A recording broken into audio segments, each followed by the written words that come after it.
Hey, good afternoon, everyone. It's great to see you. Well, I guess I really can't say great to see you because I'm really not there.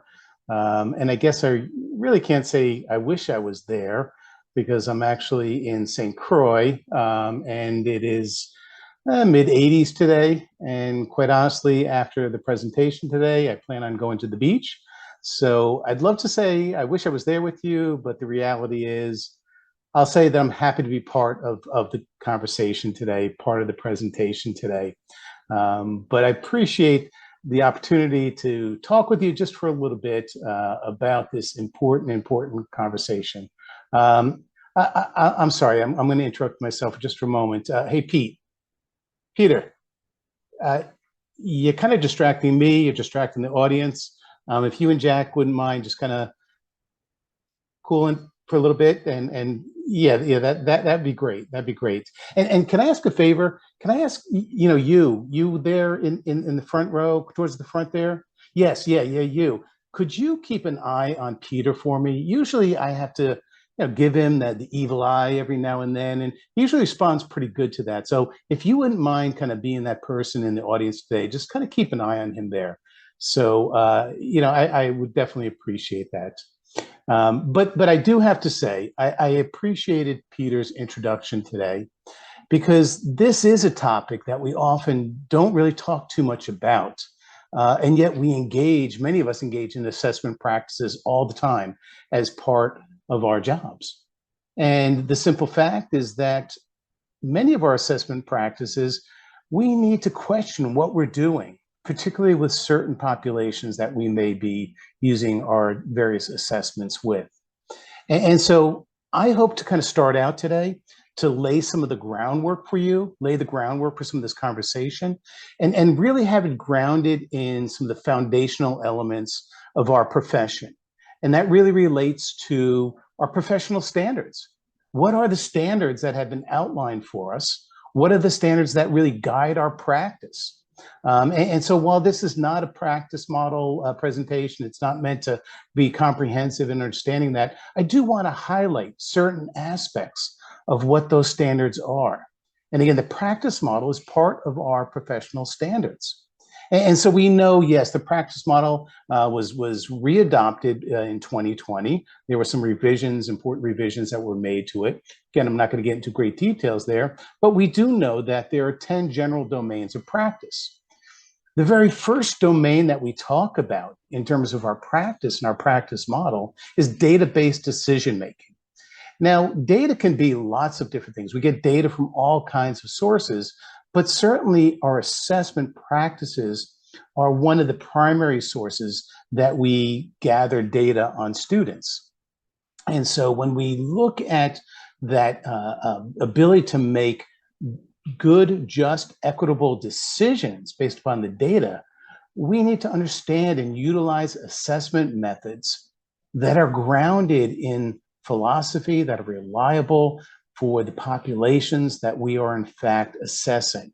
So our assessment and data-based decision-making has direct relevance to today's topic.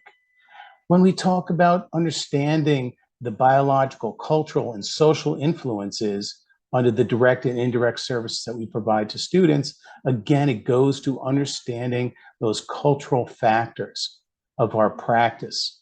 Very, very critical.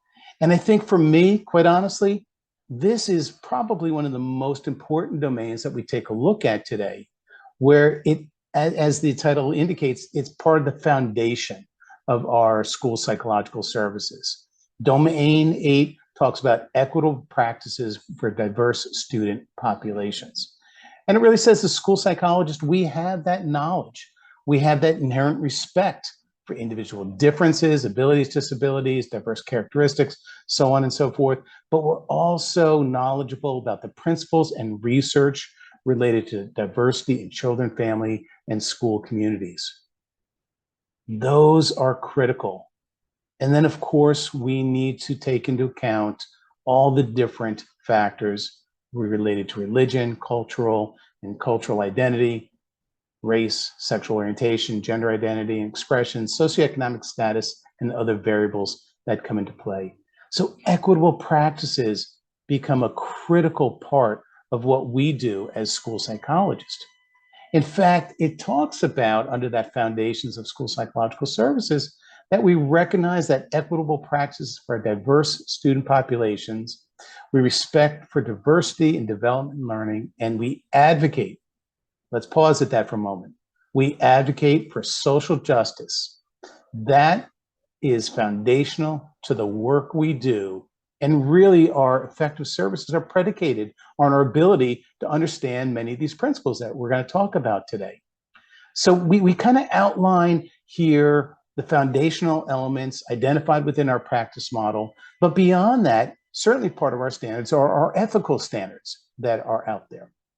The very first principle that we talk about: in their words and actions, school psychologists promote fairness and social justice. Boom, it's right there for us, guys. It's right there that we need to be involved in our advocacy work, in our words and our actions to promote fairness and social justice. We don't condone practices or policies that discriminate. It's that simple. And in fact, when we come across information or knowledge or policies and practices that in fact are discriminatory, we work to correct those practices. That's part of our ethical standard. We also engage in exactly what you're doing today: professional development. We remain current regarding developments in research, continuing professional development, and professional practices. You know, this is such an important conversation today because, again, we don't talk too much about it. And you're going to be exposed to information that Jack's going to talk about in terms of historical practices related to assessment that have unfortunately harmed, I'll say it, have harmed certain populations. And Peter's going to talk about later on about how we can challenge some of those practices, how we can change our own practices. But you know what? That change has to start with us, and exactly what you're doing here through the professional development. Now, ethics go on to talk about our assessment techniques, our instrument selection, making sure they're reliable and valid for the examinees, the purpose of the assessment. What I really want to say to you is the discussion today, the conversation hopefully you're going to have in this presentation, is part of the foundational work of school psychology, and it's part of our ethical responsibilities as school psychologists. Now, beyond our own standards, there are standards for educational and psychological testing that have been established. The American Education Research Association, the APA, and the National Council on Measurement in Education have established standards for our testing. And Standard 9 specifically says test users are responsible for knowing the validity, support of the intended interpretation, the scores on tests, and that our test selection and the use of the scores, and we understand the positive and negative consequences of the test use. So what's that really saying? We have this responsibility to understand the tests we're using, to understand the interpretation of those tests, and how the tests are being used for the students under our care. That's part of the national standard that is out there. Now, beyond our standards, it's important for you to know that NASP has established what are called position statements. So for those of you who may not be as familiar with position statements at NASP actually represent the official policy statements of the association. If NASP doesn't have an official policy on a particular topic, then we can't really comment on it because there's no established policy. However, there's many position statements that we have that relate directly to the topic we're talking about today. One that was recently developed promoting just special education identification and school discipline practices was based on the fact that we know that there are inequitable practices happening in the schools today. And this position statement challenges each and every one of us and says, that NASP affirms and validates the diversity of their cultural and individual differences of every student in our schools. And that we oppose educational disparities, disproportionality that results from discriminatory or ineffective policies, procedures, or practices. Let's pause on that. We oppose educational disparities and disproportionality that results from discriminatory or ineffective policies. You know what? Let me challenge you right here. You're going to be challenged throughout this afternoon. Let me challenge you right here. Is it possible that some of the things that we are doing as school psychologists are actually contributing to disproportionality or disparities that exist within our educational system? Big question, guy. This is going to be important for us to really take a look at. Another position statement that NASP's put out, school psychologists' involvement in assessment. Obviously, it's a big area for us, but that we are in a unique position to promote best practices in assessment and evaluation.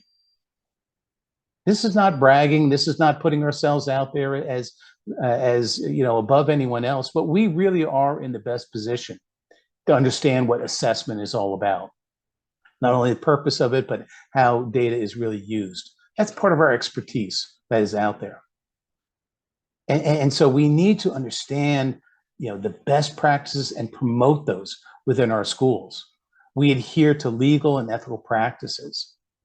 We select and use the most appropriate assessment instruments and techniques. And that's where you're going to be challenged today.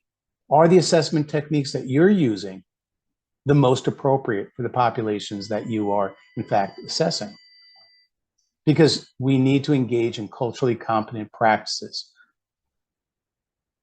We need to make sure that our results are, in fact, reliable and valid, and the outcomes for students are based upon reliable and valid data that's there. And if there are limitations, we need to acknowledge those. We need to make sure that we are acknowledging that in our reports. We're acknowledging it in our feedback to parents, to students, to teams that we work with. We need to make sure that we minimize the potential for misunderstanding and misuse. And what that means is that if, in fact, some of the instruments we're using, some of the data that we're collecting are based in inequitable practices, we need to make sure that we're talking about that within our teams. So part of the challenge is really acknowledging our own conscious or unconscious biases. I learned long ago that we all obviously have biases. Some of them are obviously unconscious, but acknowledging those, recognizing those, seeing how they influence our practice becomes very, very important. So that's going to be a challenge for today. And, I guess I would ask at this point if there are any questions, but not being there, I guess I'll pass it back to Peter and Jack, and I'll allow them to answer any questions about my portion. But in all seriousness, I challenge you today to listen with an open mind, reflect upon your own practices, but most importantly, my hope is you'd walk away today taking some new information back to your practice as a school psychologist. Thank you so much.